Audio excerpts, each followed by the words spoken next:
সবার কাঁঠালের আটি ফুরিয়ে গেলেও আমার কিন্তু এখনও ফুরায়নি। এর কারণ হলো আমি কিছু আটি 50% মতো সিদ্ধ করে ফ্রিজে রেখে দিয়েছি, ডিপ ফ্রিজে। তো আজকে সেই আটিটাই আমি ভাজবো।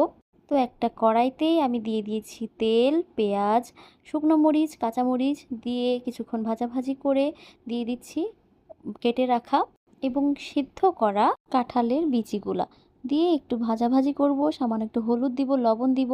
এরপর মাঝখানে একটু ফাঁকা করে সেখানে আরেকটু তেল দিয়ে 2টা ডিম ভেঙে দিব ও তার আগে রসুন কুচি করে নিয়ে সেটা একটু ভেজে নিব।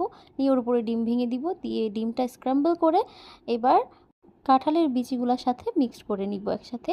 তারপরে কিছুক্ষণ আরও ভাজবো, ভেজে সার্ভ করব।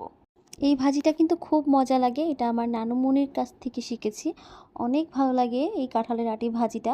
আপনারা ট্রাই করে দেখবেন যদি কখনো না খেয়ে থাকেন। কাঁঠালের আটি ভর্তা তো অনেকেই খায়, তরকারিতেও খায়, কিন্তু ভাজিটা আরও